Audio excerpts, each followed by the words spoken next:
Hi, everybody. It's Bob Jones here, and I've been asked to moderate this session and introduce our speaker. Art Hunter mentioned about questions, and I'll be watching those in the chat and ask you to keep them brief, succinct, and try to avoid long lead-in commentary so we can get as many questions for Geoff as we possibly can. There should have been a slide at the front here on Geoff's bio, generally speaking, and there's another one on the CACOR website, but I'm not going to refer to either of those. In fact, I'm going to just summarize Geoff's career very quickly here, and it's from his book. This is one of his books here. I'm not sure how well you can see that. It's kind of it's the one called Convenient Mistruths. Anyway, in the back of that book, there's an author section about the author, and I'm just going to read one sentence only, which really succinctly summarizes who Geoff Strong is. Geoff's career started with teaching high school, then moving on to weather forecasting, to research on severe storm evolution, to prairie drought and water issues, to focusing on issues of climate change impacts, back to teaching again at several universities, and finally, this novel. Well, more than this novel, he's written other books, but we'll hear about that later. Now, Geoff and I go back quite a ways, but we're part of what's known informally as the meteorological mafia. These are people that were hired originally by Transport Department or Environment Canada and took a course.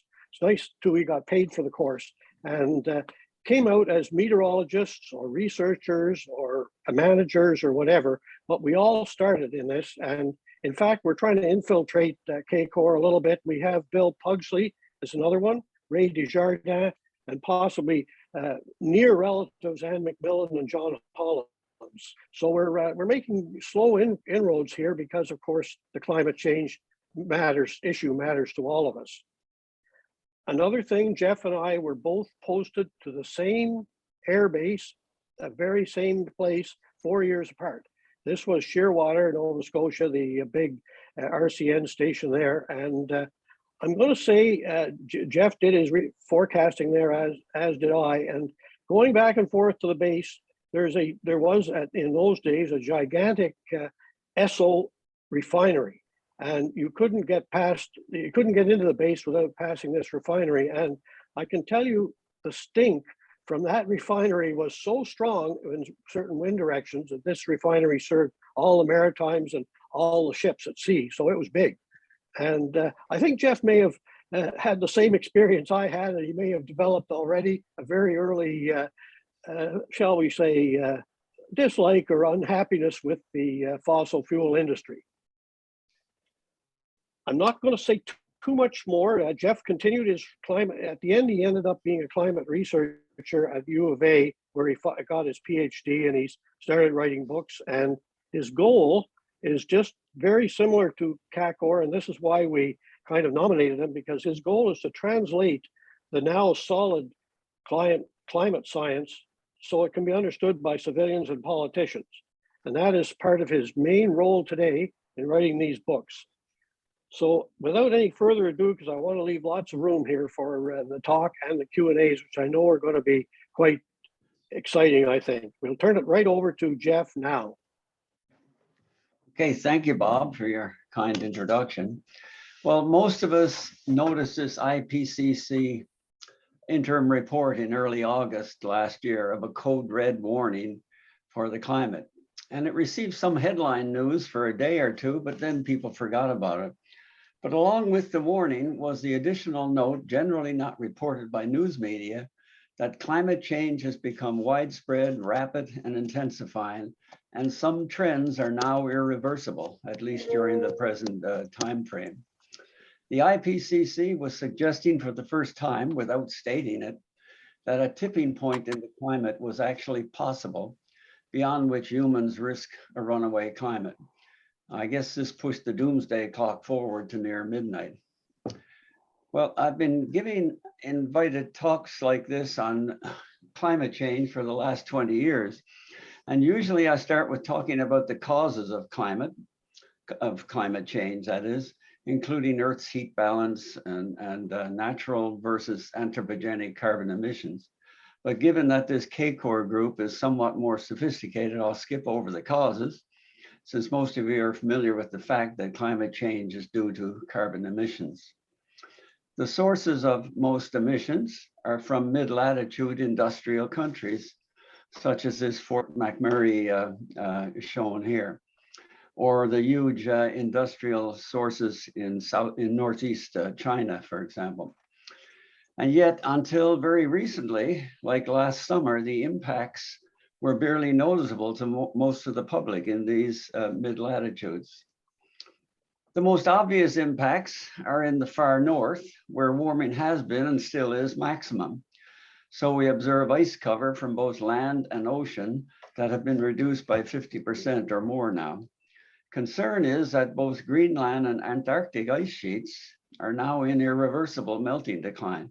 So the risk and intensity of sea level rise in this century has now gone up markedly.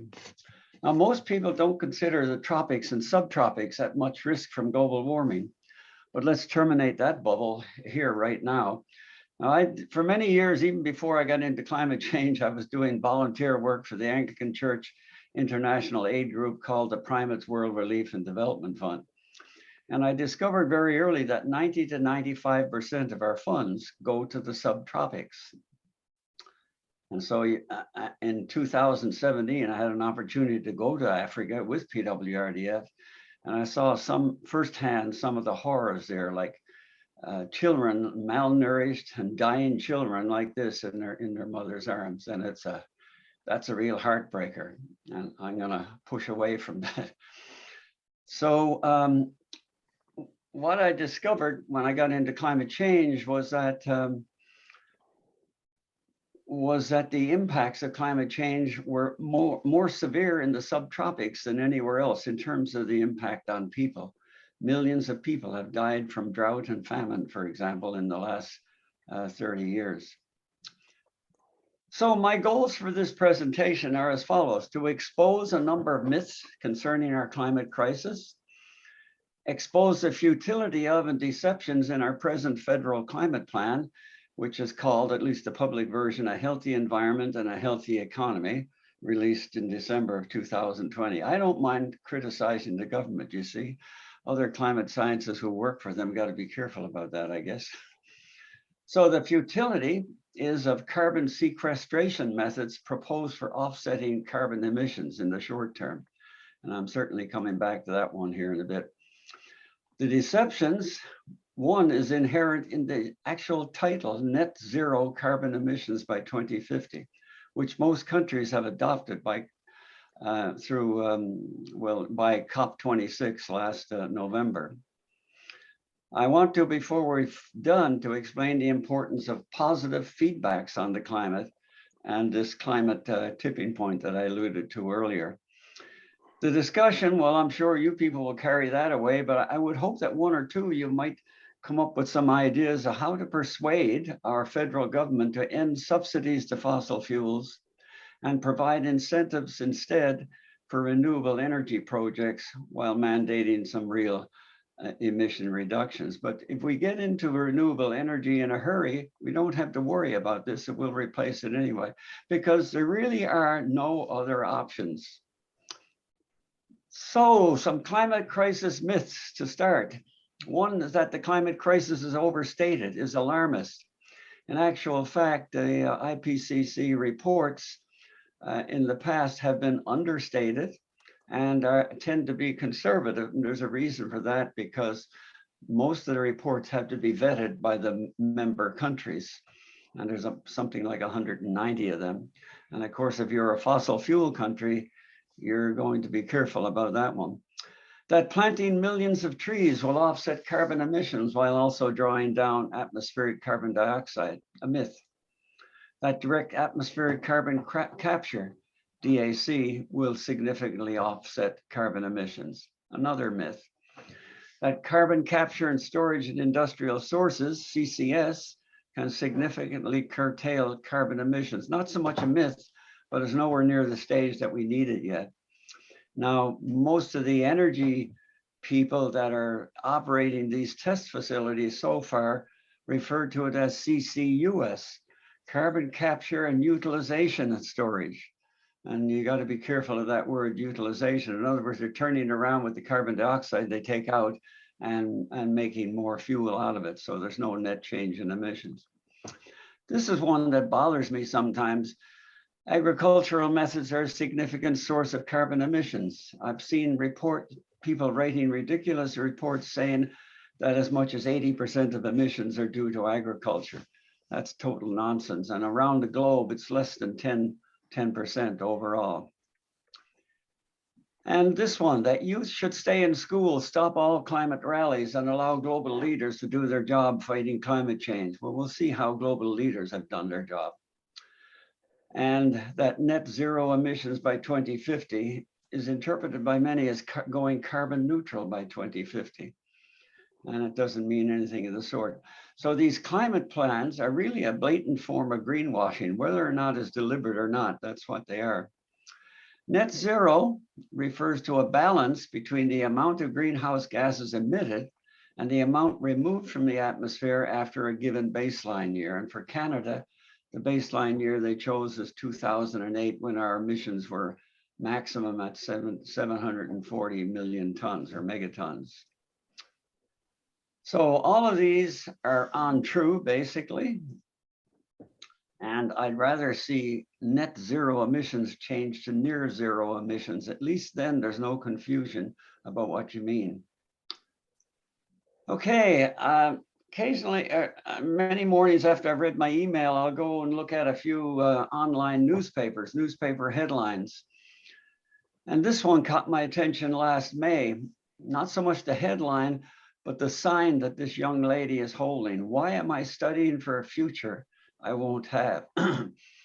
And so that interested me. Then I looked at the headline, climate depression is real and spreading fast among youth.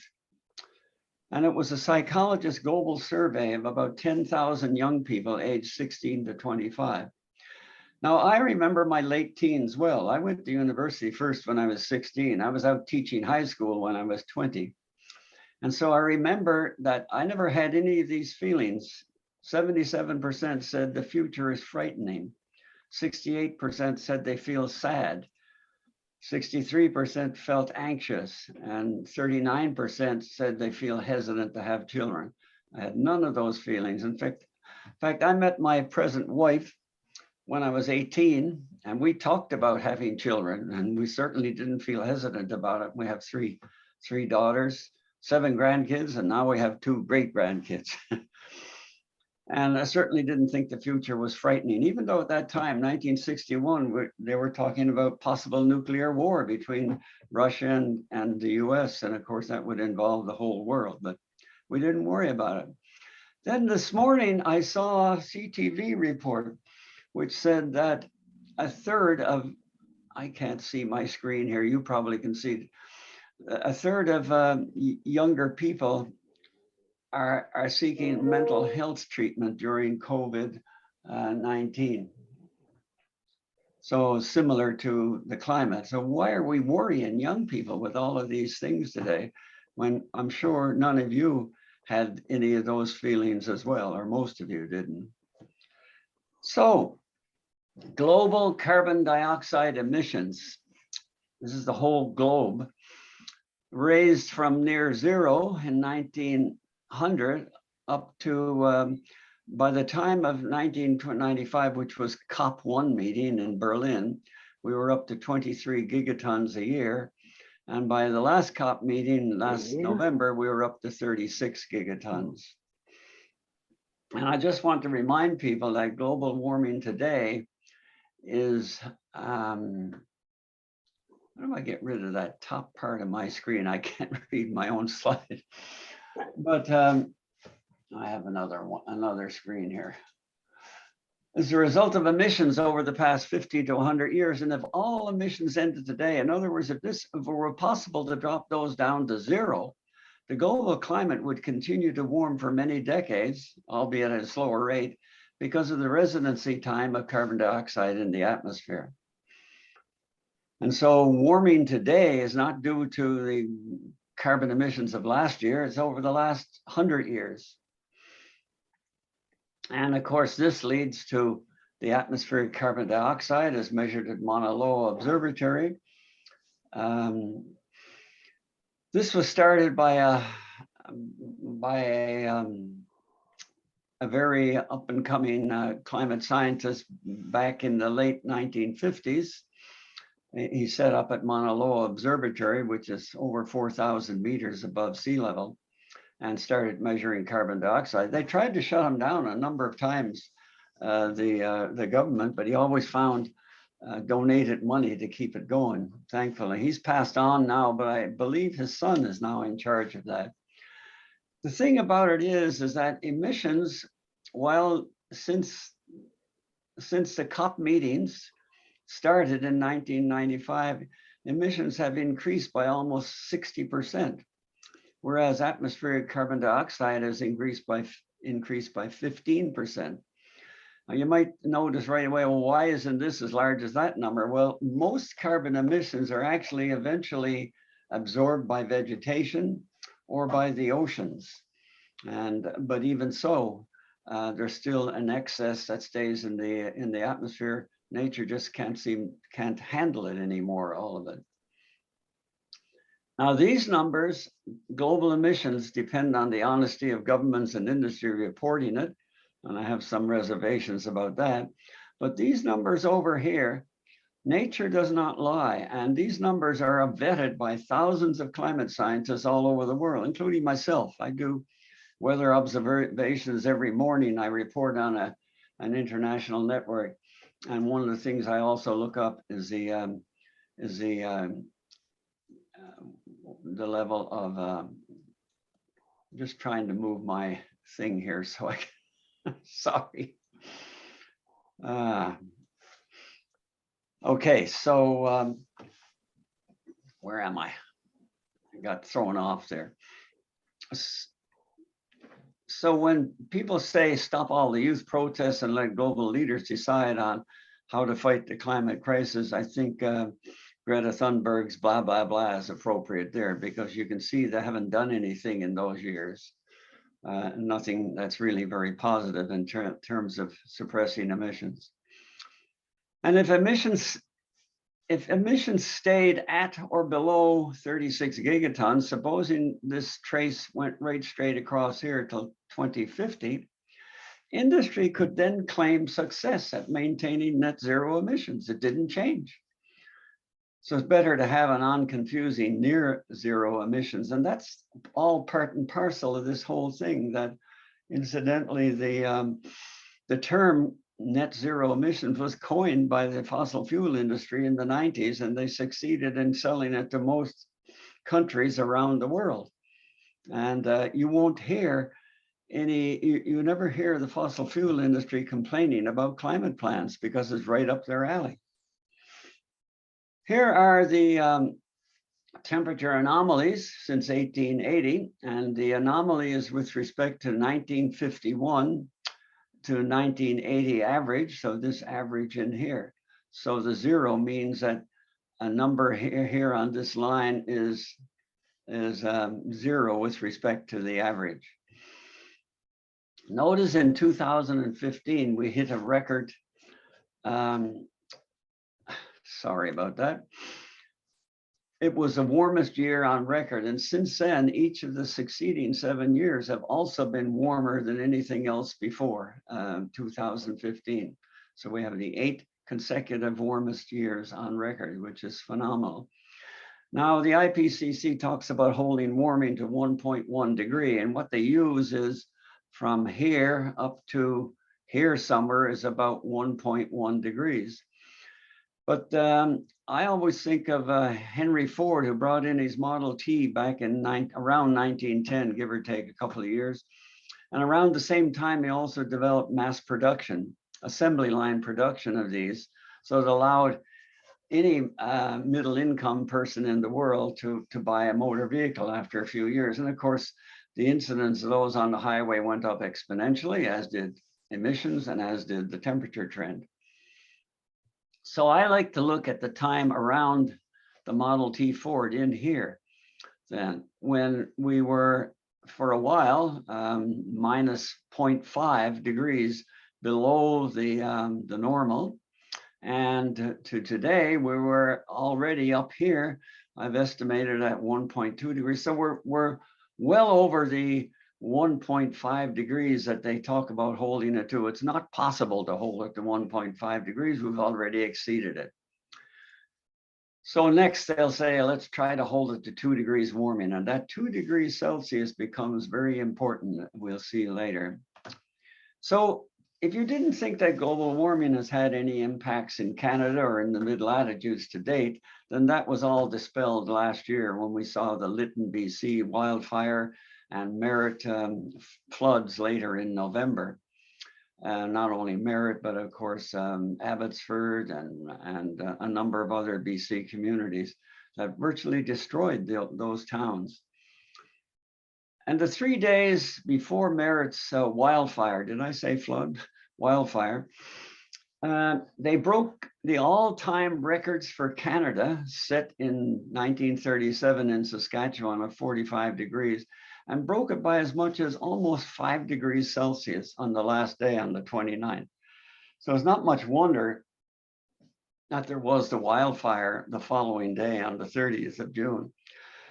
A lot of people thought it was due to the railroad that runs along there, but they sent out a team of over 100 people were investigating that for over a month, and they could not say that it was caused by the railroad. And I rather suspect if you had anywhere along there some oily rags, some paper all compacted, maybe some lumber thrown on it, that you would get spontaneous combustion with temperatures like that after a few days. That's what I think actually happened. Here's Merritt after the wildfire. Every home on that side of the west side of that highway there was destroyed. And here's Merritt following the flooding in mid-November here. And I chose to show a picture of Merritt for a good reason, you'll see later. And some 70,000 people were evacuated from the city because of the flooding. And we've seen wildfires in Alberta, California, Australia. At one time in 2020, this is a satellite image of fires around, not a satellite image, data from satellite. And it almost seems like all of Australia was on fire. Even Greece, every corner of the globe, from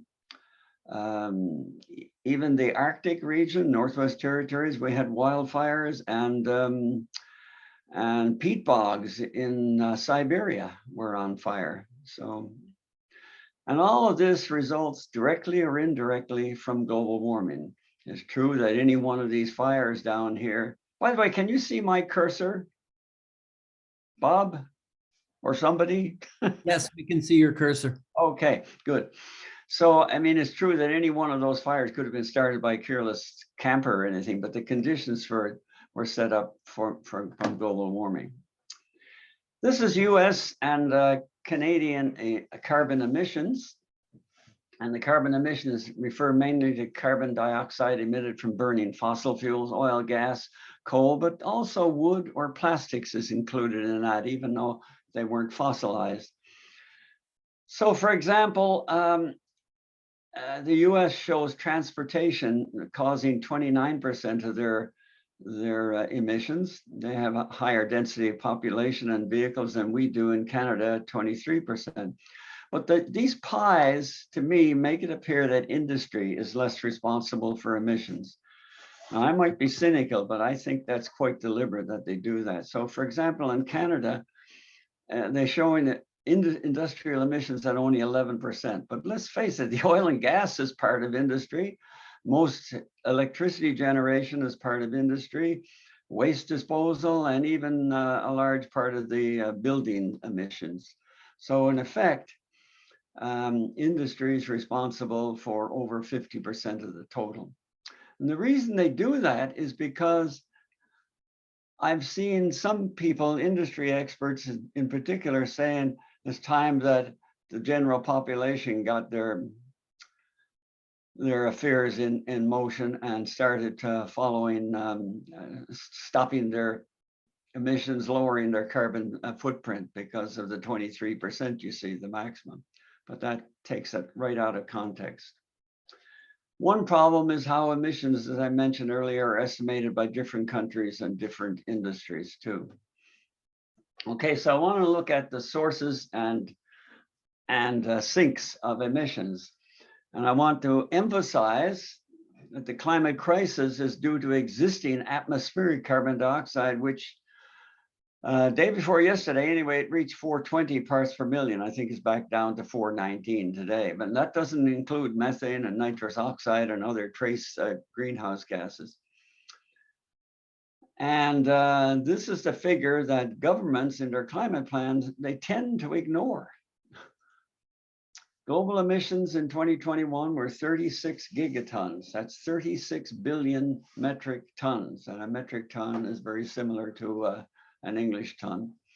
The sources of emissions are industrial, transportation, buildings, agriculture, but I also list methane release from fracking, particularly in the central US, Texas and Oklahoma, fracking of oil and gas, and melting permafrost. And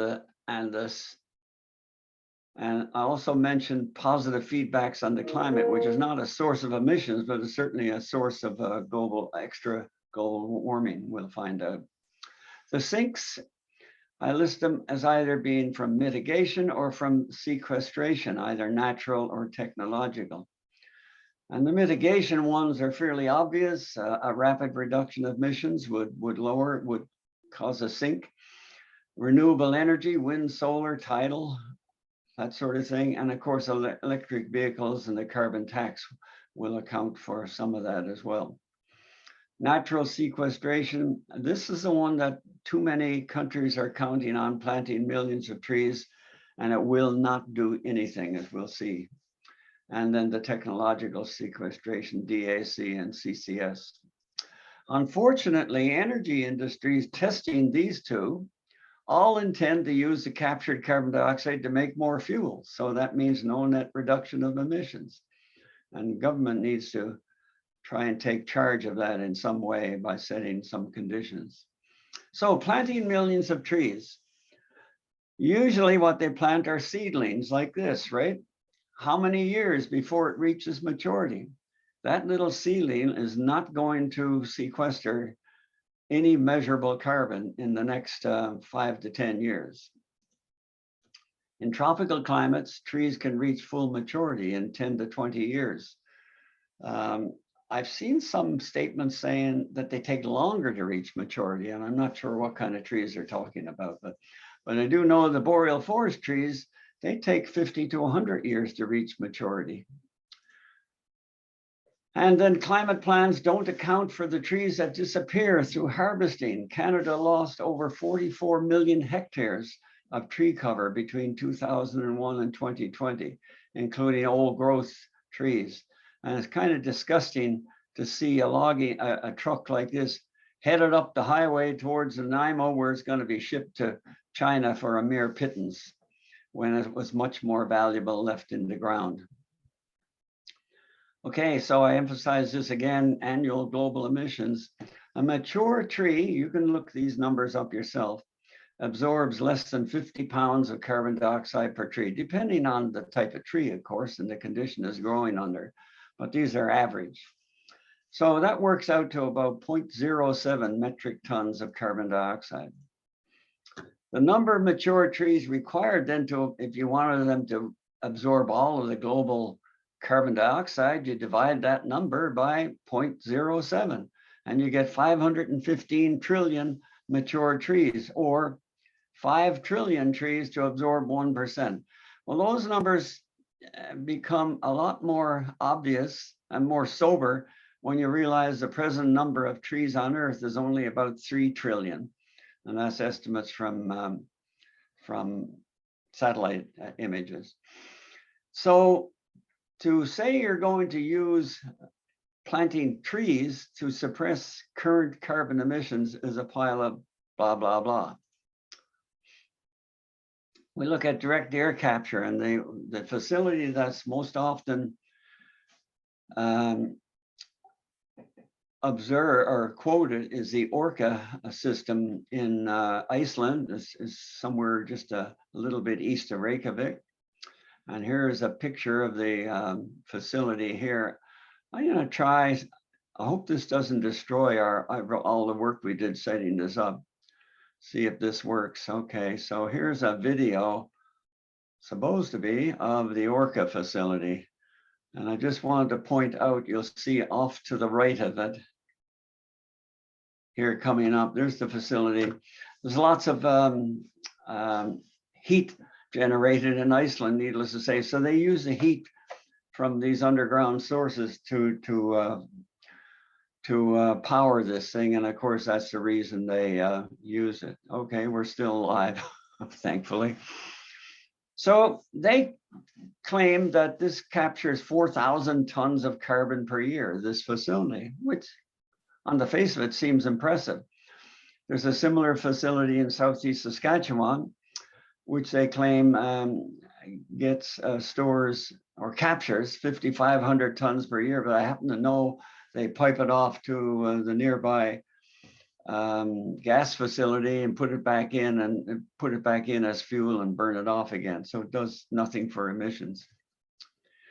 So if you had to rely on one of these facilities, and let's give them the benefit of the doubt, say it's 10,000 tons, and you would need 4 million such facilities to remove annual emissions. So you see how ridiculous that is. There's no way you're going to build 4 million facilities in the short period of time that we have to grasp the climate crisis. And a couple of other questions that go unanswered. How much does it cost to build and operate one of these facilities? How much carbon dioxide does the operation release to the atmosphere? I don't know the answers to those. Maybe it's negligible, but there's certainly questions that should be asked. Carbon capture and storage.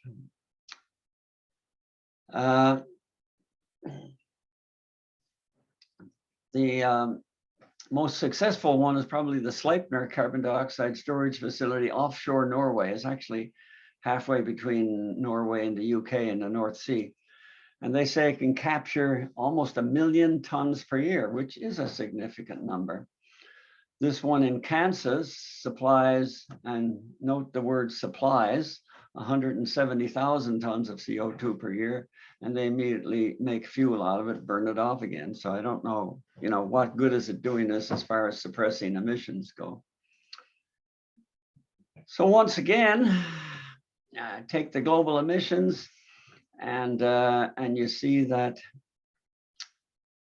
if we assume 1 million tons per year by one of these facilities, you would need 36,000 such facilities to remove annual emissions, or 3,600 to remove 10% of annual emissions if they were implemented now.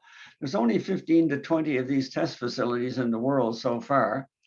So building 3,600 of them just to suppress 10% emissions in the next 10 years, I don't think is going to be possible, but maybe they can increase the success of them and get more than, maybe 10 million tons per year. Then it starts to get approachable, perhaps. So a summary of that, and emphasizing the existing carbon dioxide in the air in this cloud here. We have industrial, we need to remove 50% of emission because we'll get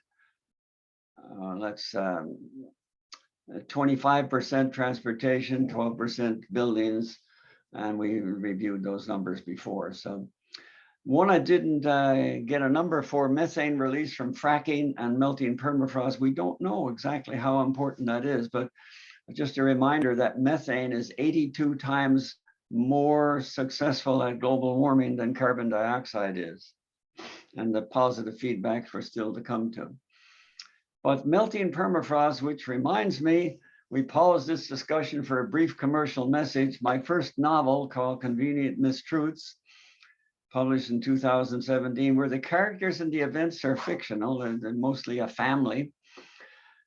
But the climate science, I went to great pains to make it accurate in there, except for one number, which I won't mention. That is I've made the methane release more dramatic than it is so far. That's all in the story.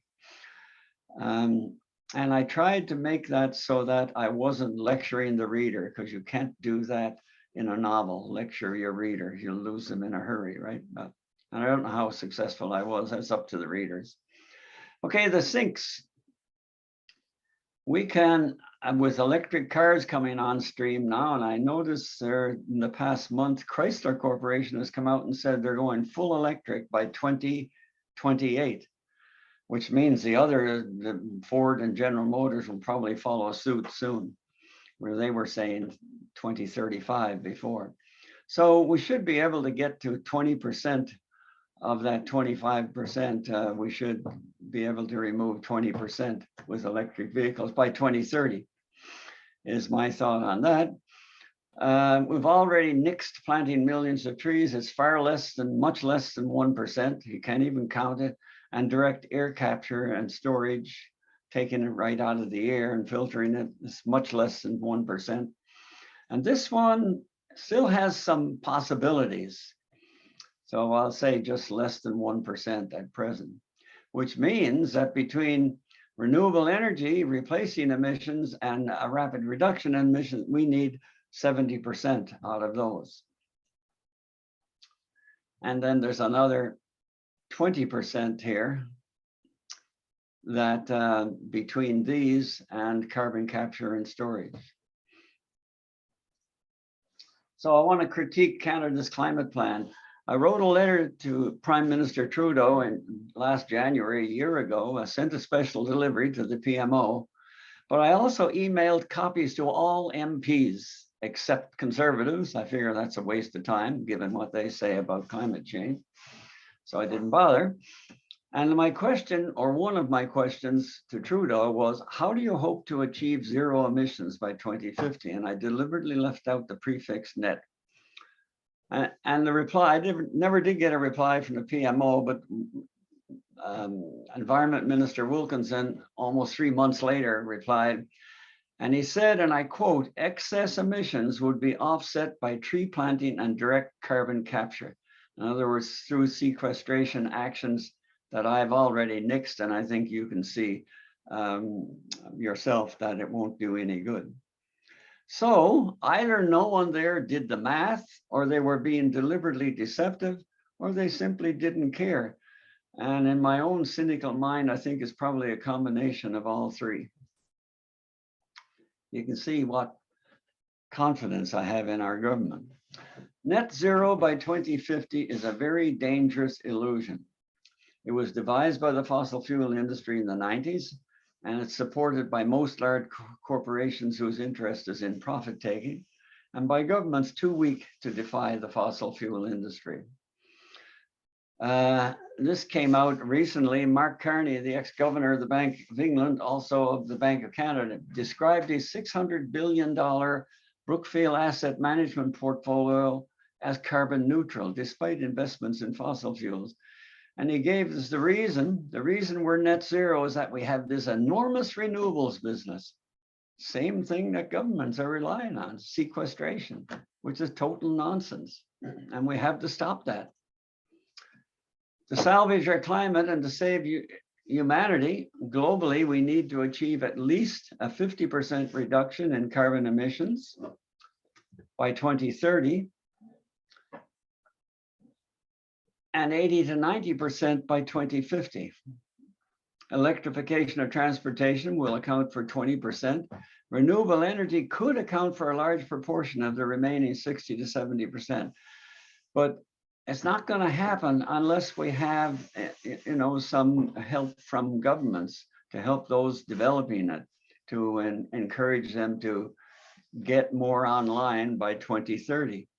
And they could do that by taking the hundreds of millions of dollars they give in subsidies to the fossil fuel industry and turn it over towards renewable energy. That's what should be done. How must this be achieved? I don't say how can it be achieved. We don't have a choice in the matter. So I list, and this is my own personal opinion, 3 most important strategies for Canada and other countries right now are rapid and significant reduction in industrial and home carbon emissions through renewable energy, not through sequestration technologies, and 60 to 70% by 2050. But we got to stop this nonsense about planting more trees to suppress emissions. It ain't gonna work. We need to stop fossil fuel subsidies and the Trans Mountain Pipeline. The pipeline would be better served as a water line for drought-stricken communities in Western Canada, from Saskatchewan to BC, and probably other provinces as well. I don't know if that's technologically feasible, but I suspect it probably is. But speaking of the pipeline, my second novel, as was titled, and remember it's a novel, Inconvenient Pipeline, is a prequel to Convenient Mistruths. The setting is about 12 years before with the same family. And I'm now working on about halfway through a third novel, which is a collection of short stories, which fills in the intervening years. And when I'm done that, within a few years, if I see we're not getting anywhere with climate change, I'll have to write an apocalyptic one. This should be followed by, oh, here I am, promoting sequestration techniques to extract carbon from the atmosphere. But that's a process that will take centuries, 300 or 400 years. We can't just remove carbon dioxide from the atmosphere just that quickly, at least with today's technology. Maybe they will come up with something. I suspect not, but that's one way to do it. And of course, planting trees is good for cleaning the air around cities, as well as the climate. Unfortunately, Canada has embraced number 3 here and is avoiding much of 1 and 2, and that plan simply will not work. Okay, I want to say something before we, how much time have I got? It's getting near the end, I guess. Positive feedbacks and a tipping point. Is a tipping point in climate possible, and where you would essentially have a runaway climate? I'm not going into the technical details of it, but the answer is an emphatic yes. Under what conditions could it occur? And the answer is contingent on these positive feedback mechanisms. And I want to go through a few of those. There's about a dozen, but I list 4 that are most important. Melting ice from Arctic land and sea surfaces, increased global temperatures, rainforest drought, and release of methane from oil and gas fracking and melting permafrost in Arctic regions. So I'll go through these quickly. The melting ice from Arctic land and sea surfaces. Ice-covered surfaces like this reflect 90 to 95% of incoming solar radiation. But once it's gone, once you bare the land or bare the ocean, as is happening in the Arctic Ocean, open water or bared land allows much more absorption of insulation, which it then radiates back into the atmosphere, and it contributes to more global warming, which contributes to more melting of ice, and you can see the cycle you can get into. Increased global temperatures. This one isn't discussed very often. But the mass of water vapor in the atmosphere is solely dependent on the mean air temperature, nothing else, right? Its capacity. So here's a graph. If you haven't seen it before, you probably won't understand it, but I'll mention it. So what it means is that if your mean temperature was 20 degrees, that air can hold 15 grams of water vapor for every kilogram of air. If you raise that temperature by 2 degrees Celsius, now it can hold 18 grams. So you've increased the water vapor mass potentially anyway by 20%. And as you go up that curve, that gets more and more, the 20%. Water vapor is the most potent greenhouse gas, far more potent than carbon dioxide or methane. We don't normally talk about it in the context of anthropogenic warming because we think of the total amount of water mass on Earth as being constant in the atmosphere. But now it's no longer because we're raising the temperature. So that causes an increase in water vapor and corresponding increase in precipitation, as we've seen here in BC and recently. And that warms the climate more because it's a greenhouse gas, which allows more water vapor to form, which, and once again, you're in a cycle. Rainforest drought, including our Canadian boreal forests, especially old growth forests. But I'll just show you this picture from Brazil. I think it's looking towards the east or southeast. And of course, they're taking out all of their rainforests. They cut it out to clear the land, and they leave it in piles, and when it dries, then they burn it. And of course, then all of that all of those all of that carbon is going back into the atmosphere. So the Brazilian rainforest, instead of being a sink of carbon, is now becoming a source. It no longer holds the moisture in either. And as you go further to the east, that starts to dry out other forests to the east, and they can burn through lightning strikes.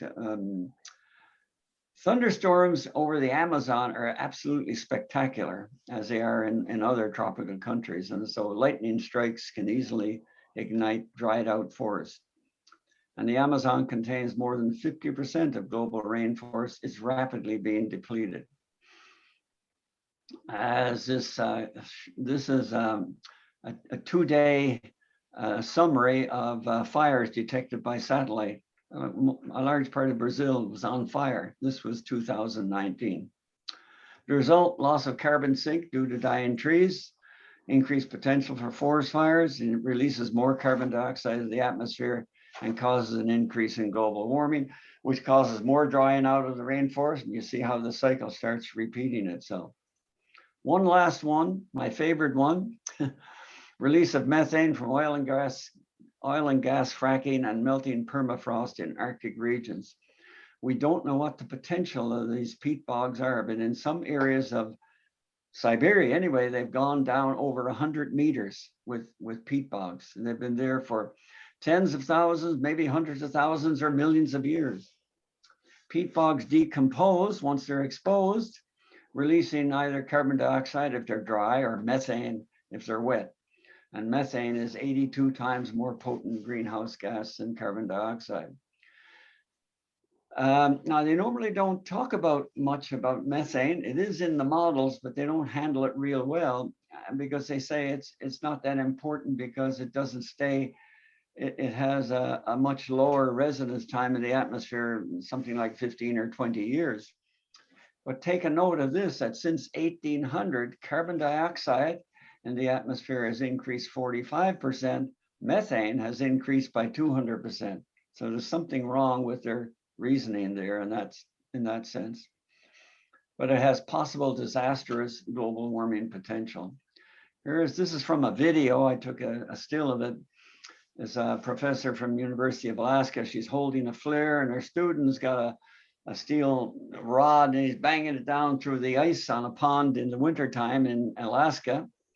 And he goes through, and suddenly there's this flare of methane ignites. She burnt her eyebrows and eyelashes, and his pant leg kept on fire, although there was no permanent damage. But just to demonstrate how potent this methane release from peat bogs, and this isn't even exposed yet. It's still water in the summertime there. Here's in somewhere in the Northwest Territories on the Mackenzie Delta, a melting permafrost layer. You can see the top layer of soil that thaws out in the spring and summer, so allow grasses to grow. But you can see there's at least several meters. There's the helicopter parked over there. So you got 2 or 3 meters of frozen permafrost there, but it's already melted here to the left. And then the peat bogs kind of collapse in. And now you've got wet peat bog. It decomposes rapidly and releases a lot of methane. So if and when the maximum impact of positive feedbacks like this, when they start occurring simultaneously, would have a tipping point in our climate. And from that point on, global warming and climate impacts would accelerate, generally becoming beyond our control. It's worth noting that the current, we're okay for time so far, are we, Bob? We're getting close, I think. Okay, I'm almost done. So it's worth noting that the current carbon dioxide that's in the air, remember, global warming is due to carbon dioxide over the last 50 to 100 years. So it has the potential for 3 to 5 degrees warming as it is, without adding more to it. 10 years ago, they thought this tipping point would occur at about 5 degrees Celsius warming, but recent research in the last 5 years, several different authors are saying it could occur with even 2 degrees warming, which would place us somewhere around 2040 or the early 2040s anyway. So we should not be even concerned about reducing emissions. We don't have a choice but to, right? So I'm often asked in these talks, you've been retired since 1998. Why are you still fighting over climate change? Why not relax and sit back and watch TV and read books? And there are two main reasons that I give.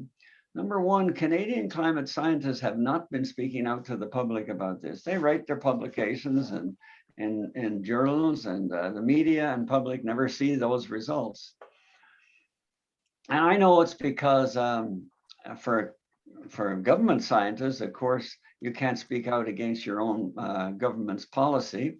But even university scientists, a lot of their funding comes from NSERC, which is also federal funding. So they're probably a bit reluctant about speaking out. But we've reached a point where the gloves need to come off and people need to speak out. The other is my concern for future generations after 2050, starting with our own grandchildren and great-grandchildren. These are my two great-grandchildren that we're very proud of here. And so this was Ryland in Christmas 2019, and this past Christmas, Santa Strong has to do his thing with kids in our family. And the thing about these children, they weren't afraid of Santa Claus. They're smiling, and you'd sure like to see them like that the rest of their lives, right? Anyway, global concerns for our youth, and should they stop their rallies and that, and everyone I've been to and I see on radio or TV or newspapers, they've been peaceful and nonviolent, unlike our adult rallies, such as against vaccinations, for example, where they get quite violent. And as Greta Thunberg says, we need public pressure, not just international summits. She said that at the last COP26 meeting. And my question to you folk is, because I've run out of ideas, in what ways can we best apply that public pressure? I've done everything, even writing novels. I've even written put together a Bible study, incidentally, which focuses in on climate change. God, hope you forgive me for that, for the motivation behind it. The cartoon, there's world leaders at a final COP meeting in 20-something, and they're on a cruise liner, which looks amazingly similar to the Titanic. It's settled. We agree to sign a pledge to hold another meeting to consider changing course at a date yet to be determined. They're headed towards the climate change iceberg. And that's not so much a joke, because basically that's what they've been doing for the last 26 meetings. So how do we turn around our world leaders, starting with our own? Thank you. And I'm open to any questions or comments. And if anyone wants to send a private comment, there's my email address, negative or positive, I don't mind. I have a thick skin. Thanks very much, Geoff. That was fantastic. And I've been told we're running a little overtime. So there's been a ton of stuff in the chat. A lot of it's comments back and forth between people agreeing with your positions. But I thought I'd start first with the definite, clear questions, and there's 3 of them, and then we'll move on to the comments as much with whatever time we have. So John Meyer will be up for the first question that he asked on one of your slides, and on deck will be Ross Doherty, and then followed by Mike Nickerson. Those were the 3 main questions. So John Meyer, are you all ready to ask yours? Yes, zip right through the order here. Basically, I'd be interested in anecdotes that you might have that surprise you. We've all been looking at these things happening, the consequences of climate change for a long time. It doesn't surprise me when towns built into pine forests burn down, or when towns built on lake beds flood. What did surprise me this year was the fires in Colorado, because these were not in the pine forests in the Colorado mountains, they were in the high plain. 3 years ago, I visited a customer down there, and I drove through those very suburbs and that burned. They're new, there's no biomass there. There's virtually no trees. And Their new construction, I wasn't totally impressed with Colorado building code, but they're new houses, they're spaced, and it took the conditions of extreme dryness and a phenomenally high rate of wind, but they burned. It could have been the hydro crew, could have been a train. Someone could have dropped a fork on the road. Once the fire got started, it was going to take off. And that was a genuine surprise, because if that can burn, if those communities could burn, in my opinion, anything could burn under the same circumstances. So my question to you, Geoff, has anything caught you by surprise? Not really. If there's any surprise, I'm surprised it's taken this long for people to notice what's going on. I haven't been to Colorado in over 30 years, so I can't remember exactly what you're talking about. But the thing about I notice is that that's happening in the winter months now, December and January. Yeah. Right. They have winter in Colorado like we do. So. Yeah. Okay. Fair enough. Thanks. Okay, let's move on. Our second questioner will be Ross Doherty, and on deck will be Mike Nickerson, and on third base, back over there, John McClintock. So there's the order for the next three questions. Ross, are you available?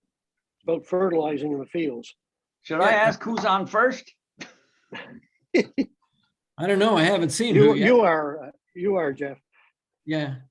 So it's Dave, not Ross, but thank you for allowing me the question. Thank you for the talk too. I was wondering, might fertilizing fields with crushed basalt, allowing the formation of carbonate through weathering and increasing the phosphorus in the soil, draw down enough carbon to prevent a runaway greenhouse effect? Yeah, I've seen that come out recently. And but I've also seen some counter papers suggesting that it's not that important. I can't judge it. My head is in the atmosphere, not at the ground. So I don't know how to answer your question, Dave. Okay. From what I've been reading about it, after the enormous emissions of carbon dioxide that seem to have caused the first four of the great extinctions, it was the weathering of the basalt that drew down the carbon from the atmosphere and essentially allowed ecosystems to get reestablished and flourish again. Yeah, that's quite possible. Yeah. And we know now that it was the emission of carbon from places like the Deccan Traps that did result in these major extinctions. Anyway, thank you. Mike Nickerson had a pretty long question, Mike. Hopefully, maybe you can condense it a bit. And up after you will be John McClintock, whose question I had overlooked, and then Ted Manning. Mike, go ahead. So my question has to do with a cultural adaptation. Most of the presentations, yours included, are looking at large industrial and governmental and so on incentives. But if people were just to encourage things they can do with their lives, relationships, sport, music, all the stuff that enlightens us, but doesn't require material stuff, it would have a major impact. And people want to do something. They don't have to wait for government or for industry. They could just go ahead and start to adjust their lifestyles, more fun, less stuff. Do you see a place for such an approach? Oh, absolutely. And I always encourage other audiences to look at your own carbon footprint. And I guarantee you, if you go to one of the sites that calculate it, you'll be shocked. There's one that I go to often where it says, initially about 5 years ago, it told me that my carbon footprint is such that that if everyone was the same way, we'd need 3.5 Earths to manage it. I've now got it down to 1.5, but I still got a ways to go. But yes, the public has to take note of this as well and reduce their carbon footprint. But I always say that first we need government leadership on it, and we're not getting that leadership. We got Trudeau up there, for example, bragging that he's providing funding to plant 3 million trees, I think the figure was, but it's not going to do anything, planting trees. We need to do other things. Government follows people. We need, it's one thing, I'm not saying don't do the other lobbying and stuff, but if people could lead with lifestyle changes, that would make a big difference. Theoretically, government follows people just before the election, but after that, they follow large corporations. They answer to large corporations. More reason to empower people. And that needs to stop. We need a different kind of system. Thank you. Yes. Okay, up next, Mike, who do we have? I'm losing I think John McClintock, did we have him? Yes, I'm right here. I'm in fact speaking from Belgium over in Europe. Well, congratulations, Geoff, for fighting the good fight for so long. I really admire that. Now, my question is this about the big corporations. You mentioned it during your talk. And in Canada, it seems to me that the fossil fuel lobby is very, very strong. Over here in Europe, the fossil fuel lobby is not quite so strong because we import most of our fossil fuels. But it seems to me that if you've got a strong fossil fuel lobby, then that might resist some of the changes which are necessary to take place in the society and in the economy. So what about this idea of compensating all the people who are working in the fossil fuel sector, compensating them properly and adequately if they lose their livelihood? So if they have an alternative to working in coal, oil and gas, maybe they won't be so resistant to a downsizing of their sector. Do you see what I mean? That at the moment they're resisting the downsizing, but if one could compensate them and reward them properly, maybe they would be more in favor of downsizing the sector. Other climate plans, such as other parties in North America, always include the option for retraining of fossil fuel workers. I hope you're not talking about the CEOs. They don't need to be retrained or compensated. Well, I'm talking about everybody working in the sector. So rather than having them against reform, you have them in favor of reform. Oh, well, it has some merit, I guess, but especially for, I would say, the common worker that works in the field. Yeah, we have to provide retraining for them. Is that happening at the moment in Canada? The other thing that's brought out is that, some people say that by reducing fossil fuels, you're going to destroy production in the country. But the thing is, if it's replaced by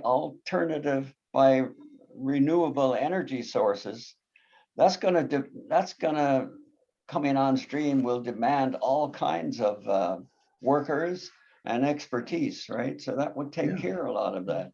Yeah, sure. Because a lot of the things that workers do in the fossil fuel industry, you need them doing similar things in renewable energy field. So, but does the Canadian government have a program to shift people actively and quickly out of the fossil fuel sector? They might talk about it in the plan, but I haven't seen any specifics for the plan. Just like they didn't do any computation about sequestration, what it actually does in the short term. Nothing. They haven't done the numbers, and I don't think they've done the numbers for workers in that either. So. Okay, well, thanks very much. We have about 15 minutes left before the arbitrary time, and there's 3 more I'd like to get in. I overlooked that comment at the beginning by Peter McKinnon.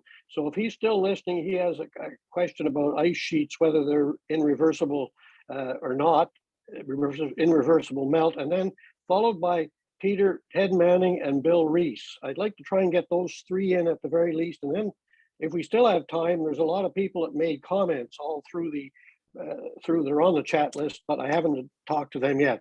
So Peter, are you there? Yes, I am here. Hi there, Hi, Geoff. I enjoyed your presentation. but I heard you make a remark early on that the Greenland and Antarctic ice sheets were in irreversible retreat.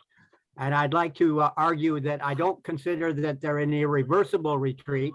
In fact, East Antarctica, which is the largest part of Antarctica, is not in retreat at all. And it's the largest ice mass in the world. Greenland has certainly been suffering some hemispheric changes, northern hemispheric changes for sure. But to state it's an irreversible retreat, I thought was a bit overstatement. And I speak as a glaciologist. I've made ice core drilling and been in these parts of the world in the past. So I just wanted to let the audience know that, and I'm interested in your response as well. Let the audience know that I don't believe it's irreversible. Thank you. But I believe West Antarctica is on the verge of collapse, isn't it? Right now, from what I've read, and Greenland is for sure. Okay, two more, Ted Manning and Bill Reese, and then we'll discuss with the moderator whether we have time for some input from the people who commented on the chat. So Ted? I'm going to focus us backwards. Essentially, I think that we're in this mess of being demand driven, that as long as there is a massive consumer demand for fossil fuels, it will be satisfied. It will be satisfied by somebody, and they will not be following the rules. So I think we're fooling ourselves by saying that we want to focus in on the producers. I think we really have to do, as Mike is saying and others, to really spend our time on getting people to demand not contaminating. It's the same issue as trying to get people off of drugs. You have to stop them demanding it or it will be satisfied. We're running out of rhinoceros because there are people who demand them. And unless we can change the demand, and I think even in the stuff we came up with IPCC, it's focusing on demand. It's not focusing on supply, not on demand. Anyway, that's from a systematic perspective. I think we sometimes are arguing all the wrong sides of this particular issue. Well, I always focus on individuals and tell them, we have to change our lifestyle as well. But I still say that it all needs government leadership, and we're not getting it. So. Oh yeah, certainly. Thank you. Bill Reese, you had a YouTube video mentioned, and also a question. So Bill, could you go ahead, please? Yeah, I'll let the people look at the video themselves. Thanks for an excellent overview, Geoff. What I like to know is whether you can actually imagine any scenario in which Canadians would reduce consumption and emissions by 50% by 2030 voluntarily. And I have to add an addendum here that in Canada, wind and solar are simply not viable options as renewable energy. Certainly not on the time frame that you're talking about for a whole variety of reasons we could go into. So we're really talking about a very significant reduction in total energy available to the economy. And I just wonder whether you can see this country tolerating that, even if we should. The numbers I've seen say that we'll reach 30%, I think it's 30% renewable energy by 2023. That's only a couple of year or so away. Now, just a minute, if I may, that's a renewable electricity, and that's only 19% of the total energy demand. Yes, but industry can convert over their fossil fuels to electricity in a lot of cases as well, right? So. But you have to produce the electricity. And what I'm arguing is that it's just not in the cards. We're not doing it. We are not. Well, if we can do 25% or 30% by 2023, why can't we reach 50%, which is what I was saying, by 2030? I'll bet you $100 right now that it ain't going to happen. Anyway. Well, that's taking the pessimistic view. I think things have gone far enough that we have to take an optimistic view. I'm afraid of that 2 degrees Celsius warming. You said it yourself, and that is governments have there's no sign that we're taking any of the warnings you've put forward seriously. It's just, we're 8 years. It's simply not on. Yeah, I don't deny that, but we can't give up trying. I'm not saying we should give up. I'm just saying there's no evidence it's on right now. You're right. I won't argue that. So but it's depressing to think that way, but you're right. Okay, we have a few more people that made comments during the chat. Geoff, are you up for a few more little interactions here? Or anything as goes. long as, okay, let's start with our fellow Met person, John Hollins, who has some comments on stopping fossil fuels, period. John, are you there? I see him there with his hand up on the unmute and go ahead, video. John. And after that, we'll try second Dave Pollock, and third Brian Barge, and fourth, if we have a time, Ray Lowry. Sorry. Go ahead, John. Thank you, Geoff. I want to go to a point you made towards the end where you were looking for climate scientists to talk to the public and to support young people. I concur with that completely, even though I'm not a climate scientist. And I like that to be phrased more broadly. I'm aware that the group of 78 made a massive effort last fall with a conference. The chair of the group of 78 got a column in the Hill Times and a letter and another column in the Globe and Mail. That's one way of getting out there. But what have you got any advice to, say, the Canadian Association for the Club of Rome? What do you think we could do to meet both of the points you made? Talk to the public about this, whether you're a climate scientist or just know about it from some other, having worked and trained and worked in another discipline. You understand. We're amongst the relatively small number of Canadians who understand, whether we studied anthropology or zoology. And any advice on how the members of CACOR or the club itself could actually do what you suggest and support youth? Or are you talking just as individual citizens? I've always advocated that every scientist could take some of the results that he gets from his research, put it in layman's terms, and give one public address a year. I think it should be a condition of employment, but you can't do that. But I always did that in all my career. I've always given public talks and tried to bring the science down to, the layman's level. There's some danger in that, I suppose, of getting the wrong results out there, but I don't know. You just tend to encourage them. A year ago, we have on the Canadian Meteorological and Oceanographics site, we have a Facebook site. Actually, Bob manages it. And a year or so ago, I put a challenge on there to climate scientists in federal and university scientists to make a statement. I don't remember the exact wording, but to make a statement on. I counted something like 55 or 60 views of that. There wasn't a single like and not a single comment. What does that tell you? I just wanted to know how many would respond, and not a single one did. I haven't looked at it recently, but you're doing the right thing. So you and I and most other people on this call this afternoon could actually do things. Yeah. It's a different perspective when you're retired, I guess.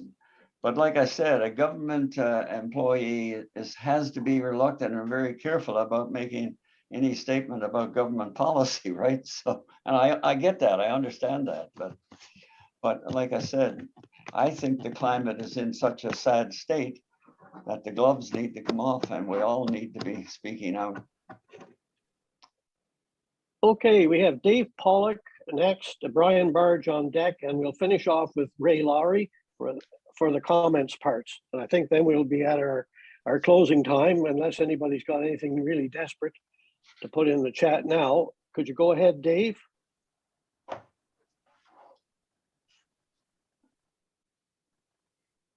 Dave there? If he isn't, oh, there we go. Go ahead. That's Brian may has be muted. unmuted. I don't know if you mean Brian or Dave. Well, if Dave isn't there, we can go with Brian. Okay, well, thank you very much. And thanks, Geoff, for an excellent presentation. You really put your finger on important points. My comment in the chat was related to the issue of consumers versus producers. And that's already been touched on a little bit in the discussion. Yeah. But I certainly, and I don't want to elaborate on that, and Geoff already knows my views on that. But I do want to comment on the issue of this angst with respect to government. My view is that the general population, indeed the government bureaucracy, and certainly the politicians are largely uninformed with sufficient detail of the type that would mobilize them. And so it seems to me that this is a matter of education and information, which in fact, Geoff is addressing in a certain way. But I think we need to address it in a manner that will bring us to something that will be highly mobilizing. I come back to something simple. This is not really perfect, but the participation focus that we had decades ago, it largely mobilized us to be well or more well. And so I think that's the way in which we would want to focus on the consumption side and the ramifications of overconsumption of fossil fuels. Geoff, I don't know whether whether you have appetite for that idea. Yeah, but how many people are familiar with Seth Klein's book, A Good War? Seth Klein is the brother of Naomi Klein, who is big in climate change. And Seth brings about a similar situation that arose just before World War II broke out, where, well, when it did break out in 1939, that the UK was the only, country actively involved in the war against the Axis powers, other than Canada. And what Canada did, or the Prime Minister or whatever, they decided they were going to go whole hog into war production. They forbid any new purchase of any new vehicles till the end of the war. And all those corporations within months apparently were producing, tanks and aircraft and ships and whatnot, where they would have been producing cars and trucks before. And they demonstrated that it could be done. Now, I don't think you can do that. I don't know if you could do that in today's economy, but the point is, our federal government is not doing anything useful. They're saying we can do it with just with sequestration techniques, and if they looked at the numbers, they know they couldn't do that, counter emissions with that. So how you get around that problem, I have no idea. The other thing is they're not always truthful. In the climate plan, and you've heard Trudeau say this on TV, we're going to reduce emissions by 40% by 2030. How are they going to do that? Well, if you read the whole plan, you see that he meant from government facilities and vehicles. But of course, when he addresses the public and addresses media, he doesn't add that part, right? He's talking about the whole country. So how do you get away with things like that? I don't know. It seems like corporations and governments these days, it's okay to twist the truth, to be deceptive. And I'm tired of that, Okay, guys, guys and gals, sometimes we run 10 minutes overtime. And another questioner has popped into the chat room who could be on deck, and absolutely the last one that would be, but I'm still going to have Ray Laurie come on right now, and then Paul Beckwith, who's from the CMOS side of things, will wrap up the formal part. Now, after that, there will be an informal part after our president thanks everybody. So we can carry on if we wish, but there'll be two more in the recorded part, Ray Laurie and then Paul Beckwith on deck. Ray? Hi, so Geoff, very interesting presentation, by the way, super interesting. And I was considering the numbers you were showing earlier about the various emissions by sector. And one thing, so I do a lot of work in promoting the electrification of the transportation system. And if you look at your numbers, you look at the source of emissions from buildings, to use a different example than EVs, and all those emissions, or certainly the vast majority of those emissions, are heating using fossil fuels, right? So I guess my question is, what consideration do you see in terms of, if, let's say we were to decarbonize buildings 100%, right? That should have a large impact on the oil and gas sector. That's 25% of the whole country's emissions, because we need less fossil fuels to heat those buildings, right? Same thing with EVs, by the way.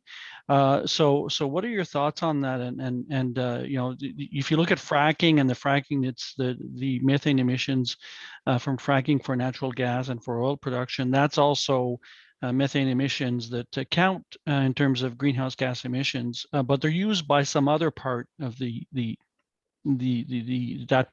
pie chart you had earlier, right? Yeah. So what are your thoughts on that's the whole idea behind renewables, is not to reduce emissions and reduce industry, but to convert over. Right now, not all industry can convert over, and certainly can't convert over that quickly. But they should be able to manage it to a large extent. And like you say, buildings make up what, 12%, I think, of emissions, is it?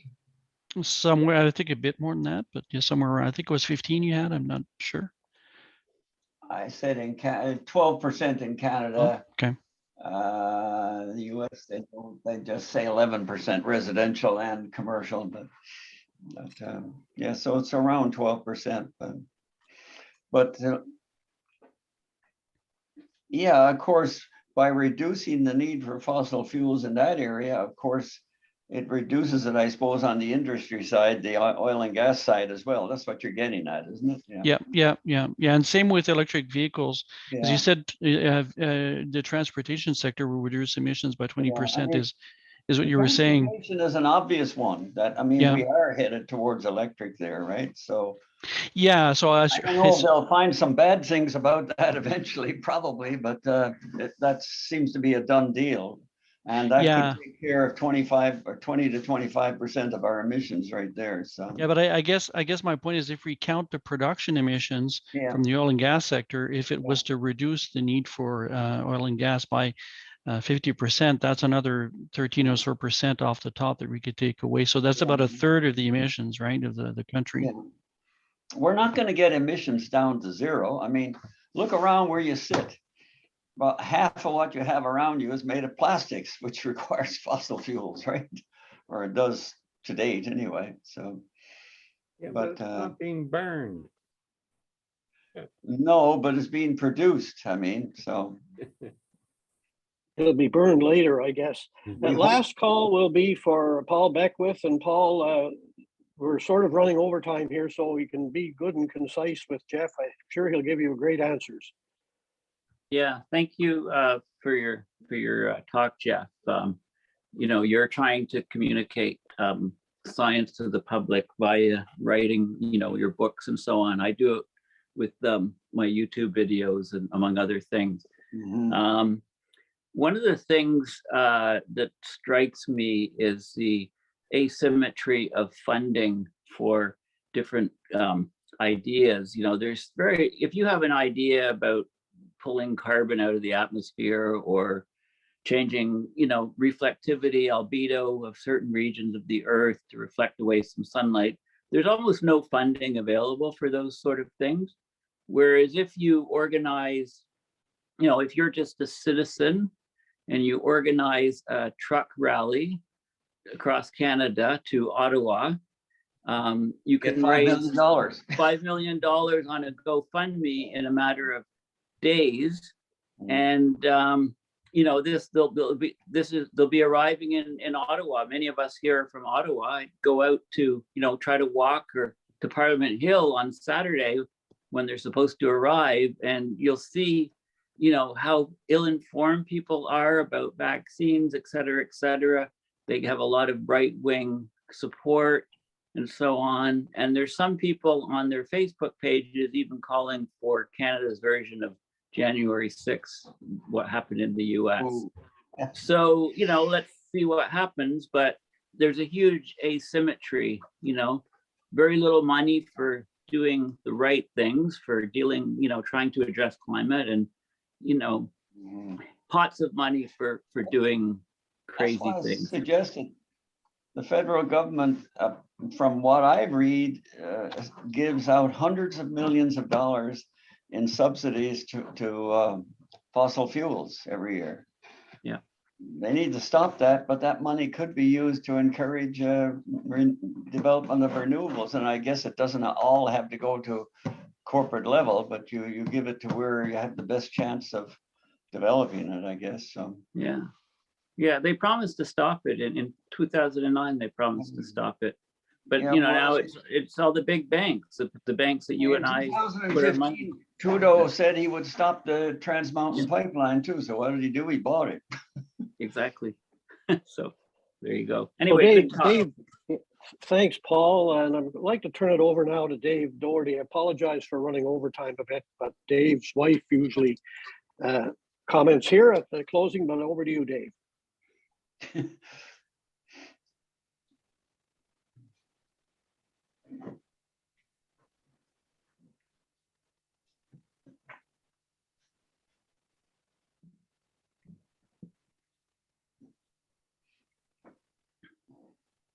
Okay. Oh, get out. Okay. Didn't notice that everything was muted. So thanks very much for your talk today, Geoff. That was wonderful. And thanks to everybody else for attending. It was one of our best attended talks. I'd like to invite everybody to look at our website, and especially to sign up for our Stay Informed email thing that tells you each week what new material has gone up on the website. We're a charity. If you wish to make a donation, you're welcome to do that. If you want to become a member, that fee is tax deductible. We welcome everybody joining us. And you don't have to live in Canada to do that. I'd like you to invite you to subscribe to our YouTube channel as well, which of course you can do by clicking the subscribe button on the channel. And so thanks to everybody for attending today, and Geoff in particular for giving our presentation. Thank you very much.